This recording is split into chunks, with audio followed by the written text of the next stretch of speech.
याद है वो दिन जब फैमिली ट्रिप्स का मतलब होता था ऊबड़ खाबड़ रास्ते और अनएक्सपेक्टेड देरी। कुछ 100 किलोमीटर्स का सफर भी एक एपिक एडवेंचर जैसा लगता था। कार्स और ट्रक्स को स्ट्रगल करना पड़ता था उन गड्ढों से निकलते हुए जो रातों रात बन जाते थे। हमें तो इसकी आदत सी हो गई थी, सोचते थे कि बस ऐसा ही चलता है। लेकिन फिर कुछ बदलने लगा। वो हड्डियां हिला देने वाली राइड्स अब स्मूदर होने लगी। टूटे फूटे तारकोल के वो लंबे रास्ते अब स्लीक काली एसफाल्ट की सड़कों में बदलने लगे। आज 2025 में इंडियन रोड्स का नजारा बिल्कुल बदला हुआ है। पहचान में ही नहीं आता। ये सिर्फ कन्वीनियंस की बात नहीं है, ये एक ऐसे देश की कहानी है जो आगे भी अच्छा रहा है। गड्ढों वाले रास्तों से लेकर हाईवेज के इस मजबूत नेटवर्क तक का ये इनक्रेडिबल सफर, इसी के बारे में मैं बात करना चाहता हूं। ये कहानी है एम्बिशन की, कड़ी मेहनत की और एक नए इंडिया के विजन की। सड़कें किसी भी देश की धमनियों की तरह होती हैं, जो लोगों को, बिजनेसेस को और सपनों को हकीकत से जोड़ती हैं। जो हम देख रहे हैं वो एक हाईवे क्रांति से कम नहीं है। चलिए देखते हैं कि ये सब कैसे शुरू हुआ और हम कहां जा रहे हैं। ये बड़ा बदलाव असल में कब तेजी से शुरू हुआ? कई लोग 2014 को एक इंपॉर्टेंट टर्निंग पॉइंट मानते हैं। एक नई एनर्जी थी, इंफ्रास्ट्रक्चर पर एक नया फोकस था। कंस्ट्रक्शन के स्केल, एम्बिशन और रफ्तार को एक जबरदस्त बूस्ट की जरूरत थी। एक कॉम्प्रिहेंसिव, सोची समझी प्लान की जरूरत साफ हो गई थी। इसी से जन्म हुआ भारतमाला परियोजना का। भारतमाला, जिसका मतलब है भारत की माला, एक ऐसे रोड नेटवर्क की तस्वीर दिखाता है जो पूरे देश को हार की तरह पहनाएगा।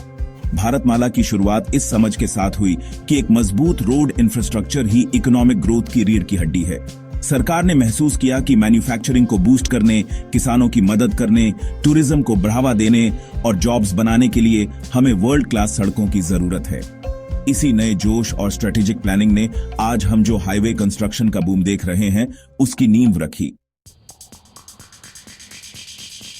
भारतमाला परियोजना सच में एक गेम चेंजर है। सबसे बड़ा गोल, पूरे देश में सामान और लोगों की आवाजाही की एफिशिएंसी को ऑप्टिमाइज करना। इसका मतलब है नए हाईवेज बनाना, पुराने वालों को अपग्रेड करना और इकोनॉमिक कॉरिडोर्स डेवलप करना। इस प्रोग्राम के तहत हजारों किलोमीटर्स के हाईवेज बन चुके हैं या अवार्ड हो चुके हैं। फेज आई में करीब 34,800 किलोमीटर्स के नेशनल हाईवेज का डेवलपमेंट शामिल है। हम दिल्ली मुंबई एक्सप्रेसवे जैसे वर्ल्ड क्लास एक्सप्रेसवेज की बात कर रहे हैं।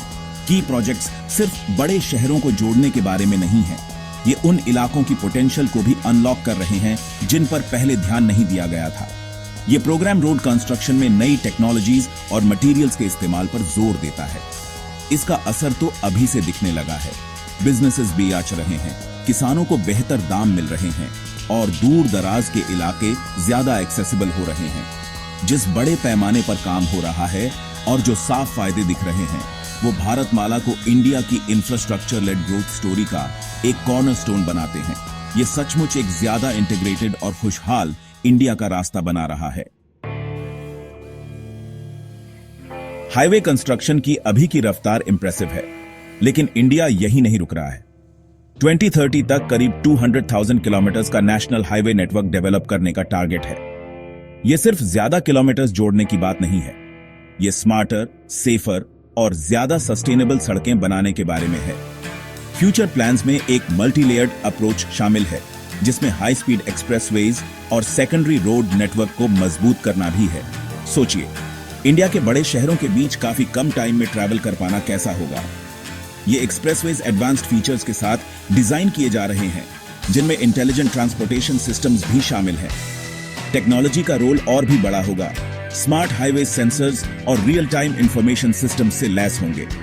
2030 तक 200,000 किलोमीटर का टारगेट पूरा करने के लिए लगातार कोशिश, बड़ा इन्वेस्टमेंट और लगातार रिफॉर्म्स की जरूरत होगी।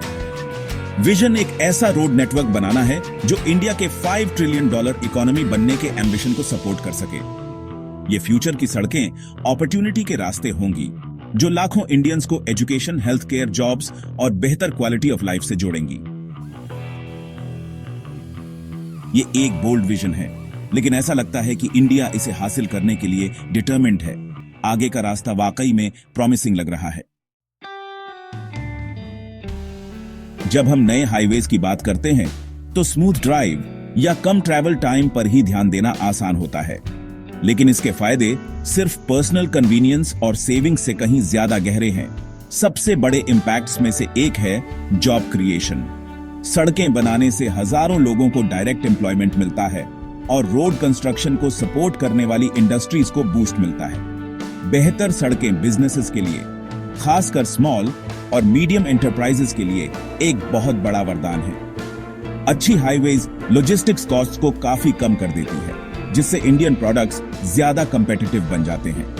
किसान अपनी जल्दी खराब होने वाली उपज को मार्केट्स तक तेजी से पहुंचा सकते हैं, जिससे वो खराब कम होती है और उन्हें बेहतर दाम मिलते हैं। टूरिज्म फलता फूलता है क्योंकि जो जगहें पहले दूर दराज थीं, वो अब एक्सेसिबल हो जाती हैं। अच्छी सड़कों का स्ट्रेटेजिक इंपॉर्टेंस भी है। इनसे मिलिट्री पर्सनल और इक्विपमेंट का मूवमेंट तेज होता है। ये सड़कें सचमुच एक फलते फूलते, सुरक्षित और तरक्की करते देश की धमनियां हैं। ये हमारी जिंदगी और देश की इकोनॉमी के लगभग हर पहलू को छूती हैं। जो बदलाव हम देख रहे हैं, वो एक अच्छा चक्र बना रहा है। इंडिया जैसे इतने बड़े देश में हाईवेज का इतना बड़ा नेटवर्क बनाना कोई आसान काम नहीं है। सबसे बड़ी मुश्किलों में से एक रही है लैंड एक्विजिशन।